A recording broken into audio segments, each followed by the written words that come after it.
Great, thank you. Okay, right, so I'm Khan. I'll give you a bit of background who we are first at PBSL Group. So we are a leading nationwide supplier of building and construction materials. We are a group of currently 9 brands, ever expanding, and we all of those brands are specialising in something. So whether that be gutter systems, drainage systems, windows and doors, to outdoor and landscaping.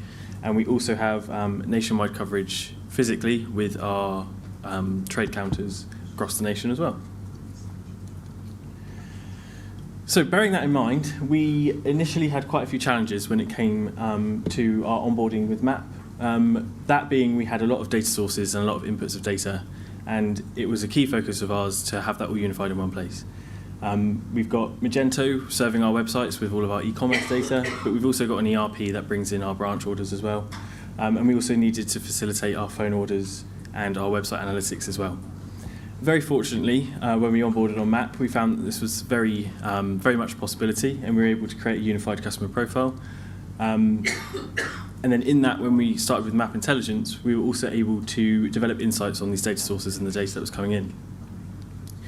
With custom-built dashboards within Mapp Intelligence, we've been able to see trends and forecast analysis, and with AI as well, this helps us with that forecasting to spot any trends as well with those data sources. With that analysis and those dashboards, we can then work on personalization, which we then target back into our comms. So dynamic content with our BAU campaigns, which go out to our mailing list, as well as things like product recommendations, content personalizations, and the pop-ups on the on-site personalization front as well. Then we can look at the engagement as well. So we've collected the data, we've analyzed what that data is telling us, managed to create some personalization, and it was time to pop that into our comms and evaluate the engagement as well.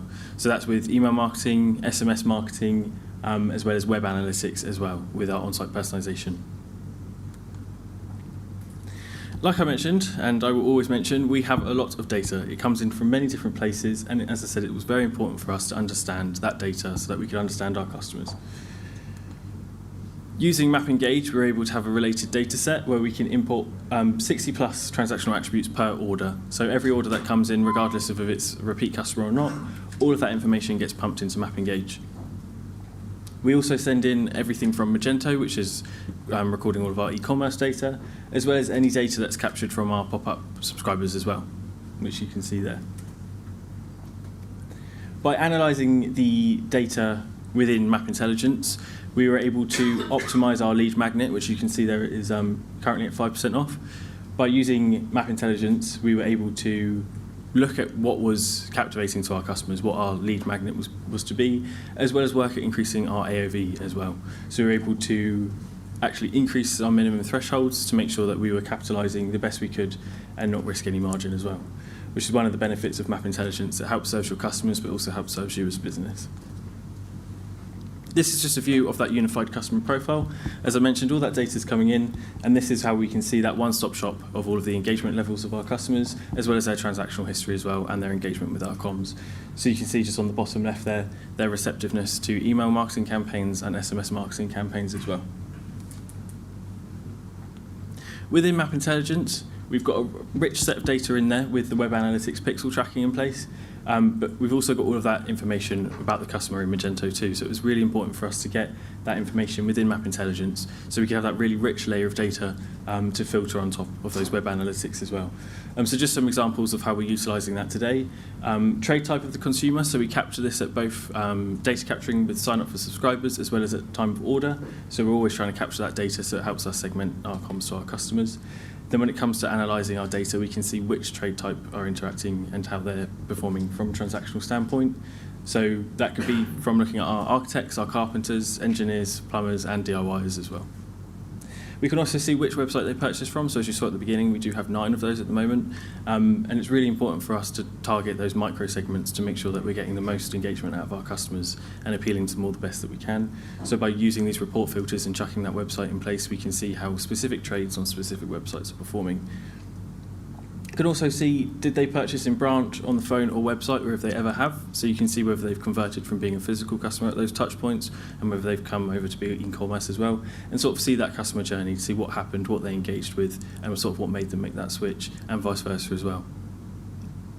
As well, we can also see coupons, if the coupons are being used in orders. This is really important for us because we do like to offer coupons to our customers, especially in our automated campaigns. This was vital for us just to see sort of the redemption rate on those, to see what offering was appealing to customers, which customers it was being appealing to.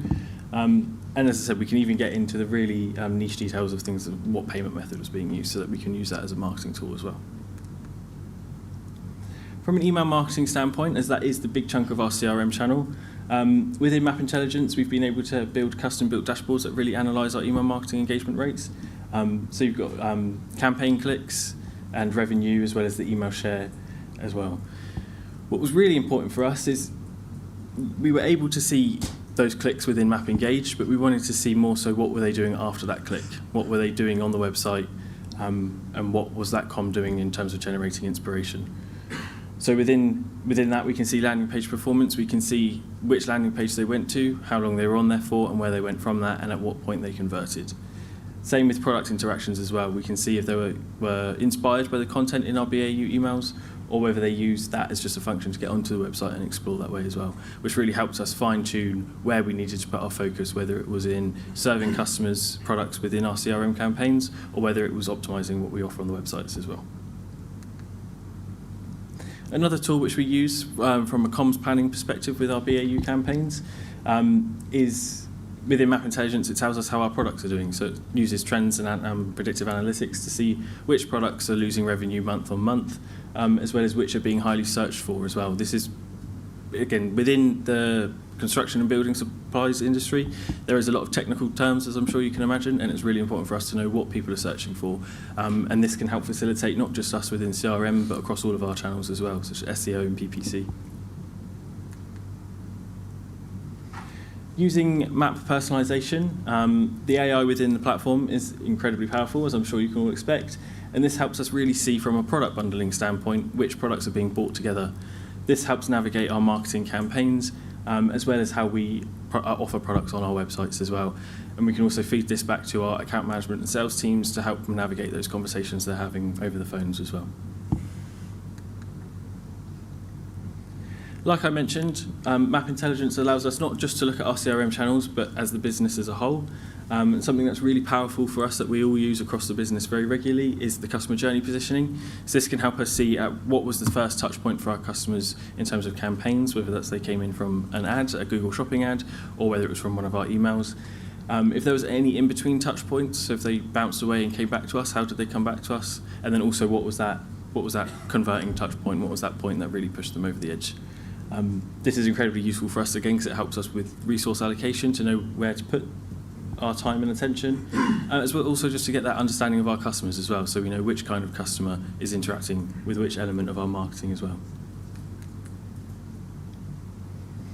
This then brings us on to the creative side of things. So I've got some examples of our BAU campaigns here. Again, as I said, understanding our customers has been our focus, and utilising that data to hit them best with inspiring content. So we've got a massive amount of brands, but we needed to know which customers wanted to hear from those brands. So we do have preferences when it comes to signing up. So of course, if you sign up through Gutter Supplies, you'll be getting Gutter Supplies comms. But we really wanted to get into the detail of, yes, they may have signed up on another site, but they might have that interest in gutters. Because we sell our selection of products across our brands, we wanted to make sure we were targeting the right people. So with Mapp Intelligence, we were able to pull out specific segments within the segmentation manager to make sure that it's people who are viewing the other sites or the products that cross between, so that they can be served the relevant content. So I've mentioned a lot of our BAU campaigns, but also another chunk of our email marketing is, of course, our automations and our trigger programs. This is just an example of our subscriber whiteboard here, where it utilises segmentation. So we're able to see, sort of from a sanitization standpoint, if they're a subscriber but they have made a purchase before, making sure they're not getting this introduction to the brand, that they're getting more of a reminder to the brand. As I'm sure, again, you can imagine, especially with our DIY customers, they're not regularly renovating their properties, unlike the trades guys. So they might fall away from the brand for an amount of time, but we just need to make sure that we're re-educating them and targeting them appropriately. That's just a quick example of our subscribers. As I said, with Mapp personalization, we can also create these recommendation blocks. These are generated by their crowdsourced data as well as AI source data as well, which helps target those customers. Obviously, the really great thing about this is once it's all set up, that's job done for us. We can just chuck it in the email and it does its own thing. And again, this just helps with that product bundling standpoint, just reminding customers that if they've not bought the entire system, say gutters, that they can complete that purchase with us and not go elsewhere. And as well with Mapp Intelligence and Mapp Engage as well, we're able to see which of our unique selling points really generate that customer loyalty based on observing their web analytics when they click through our comms. And that's helped us establish that it's putting ourselves in the industry perspective that we are specialists, that we know what we're talking about, our speedy delivery offering, and as well our amazing customer support teams. And then from all of this data that we've collected, we've been able to generate which follow-up automated campaigns will help with the best rates of loyalty. So this is an example of our repeat purchase follow-up campaign, which sends out to customers. And we've really been able to fine-tune when these comms send out based on the data we're getting from intelligence as well. This is just some points and examples on how we're increasing that repeat purchase frequency. So we're able to leverage those cross-brand campaigns, as I said, with understanding the preferences of our customers, drilling into those real-time web interactions. So Mapp Acquire is another pixel-based tracking tool that we use within the Mapp Cloud, as well as just developing our other core automation campaigns. So focusing on our subscribers, customers, those who are churning from us or lapsing in their spend over certain subscription periods, as well as looking at those who are abandoning baskets and abandoning browsers as well. Just some creative examples for you all. Just some top-line results from what we've achieved with our time with Mapp. Average engagement rates throughout our email marketing have increased by 225%. eCRM revenue performance has increased by 160% in Q1 2024 compared to when we were onboarding with Mapp. And PBSL now generate 45% of all of our email revenue through our automated campaigns. Obviously, that's from a business standpoint, that's incredible because, as I said, once that stood up and it's running in the background. So that's 45% of revenue coming from a few hours of hard work. And as well, when it comes to those emails that we are building regularly, using the drag and drop builder within Mapp Engage, the time to build these emails has decreased by 30 minutes per campaign, so it's incredibly quicker for us to build these emails and get them out to our customers. But of course, in the eyes of continuous improvement, it doesn't stop there. We've got plenty more to achieve with Mapp. We're looking further at customer loyalty across all of our touch points, so looking at that within our branches as well, and further analysing the cross-brand shopping habits and building further tailored campaigns, and then looking at core revenue lines of items and building specific upselling and product bundling opportunities, as I mentioned, to really provide that one-stop shop for our customers. And then focus on that on-site personalisation as well with Mapp personalisation. Again, I appreciate there isn't much time for a Q&A at all, but as always, find me on LinkedIn or find me at the end of the day if you've got any questions about us.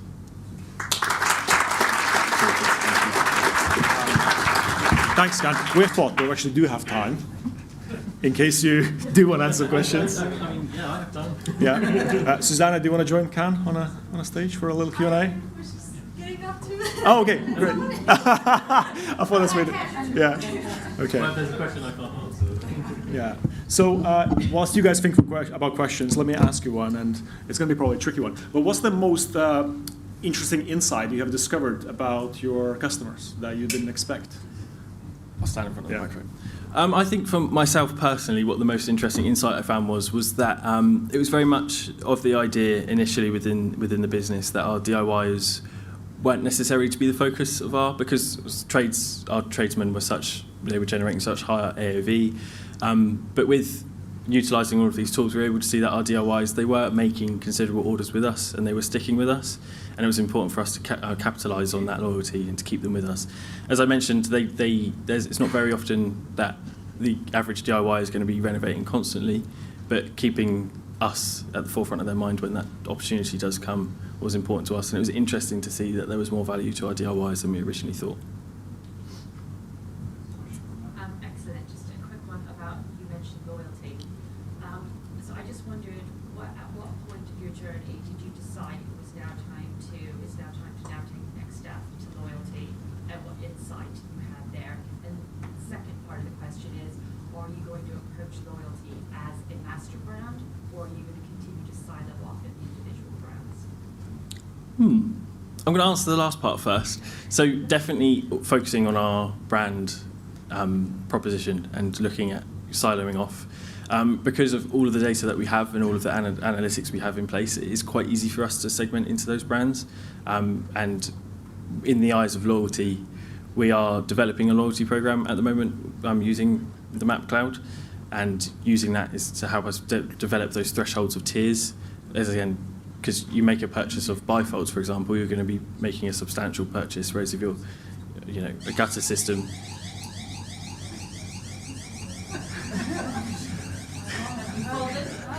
So if you need help,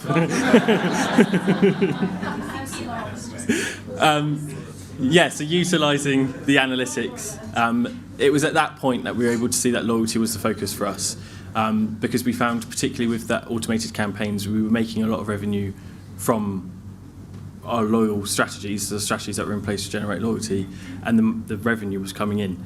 So it was about really focusing on captivating, retaining our customers, preventing them from churning, and or from that activation point. And I don't want to say less so acquisition, because I know the resources are going into acquisition as well, but from my standpoint, definitely on retention.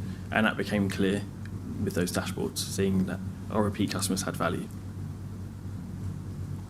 I've got a quick question. Great presentation, by the way, thank you. Thank you.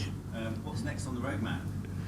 Well, customer loyalty being the big one, so developing that loyalty program, getting it across the line and out there, as well as really focusing on product bundling being the big thing, looking at those opportunities and which strategies will be best appropriate to which target groups. So whether that be a mix and match approach to that product bundling, exclusive offers, only being able to purchase a product if they purchase within this bundle, and just trying to test, really captivate on which offering is going to be the best. Cool.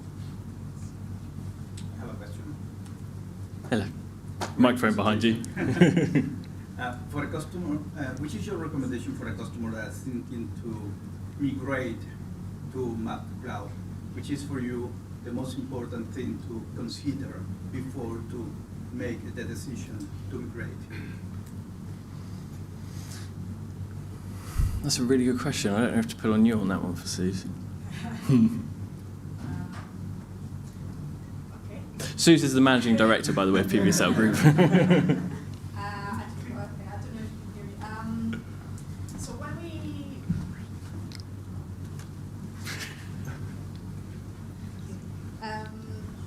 So when we decided to move platforms, so we were on a competitive platform, actually quite big one. What we wanted to do was to develop our automation programs, because we knew, essentially, I think Rick had this slide. So basically, automations are there you create them, and then they start generating revenue for you, and you can leave them there, obviously, keep on optimizing them. But then you can focus the rest of your time being creative, and then from the BAU program, you then turn it into automation, and then you go creative again, and that sort of stuff. So the platform that we were using before wasn't really allowing us to be very optimized with our automations. The flows were very difficult to build. The stuff that Khan has shown you, was pretty much impossible in that system without considerable hand-holding from the account managers, which sometimes they didn't even know what they were doing, unfortunately. So that was our key consideration to move platforms. And then when we started looking into the market, it was not just about the platform that could help us build those automations, because there's loads of them in the market, but it was also about a platform that could house our data and from various points, because as you could see, we have phone orders, email orders, orders in branch, orders online, back end, front end, all sorts of things. So we needed a way to put all this data in one place and then utilize it, which there aren't that many platforms out there who do it well. But Mapp is definitely one of them and definitely on top for us. So yeah, that's how we that's how we came here. Thank you. Last question? Oh, here we go. I just wondered how much. Sorry. I just wondered how much of the increase in ROI you can attribute to Rich's home renovation. I'll look into that and get back to you. Such a bad customer. You're right. All right, well, thanks, guys. Sorry putting you on the spot. Not a problem at all.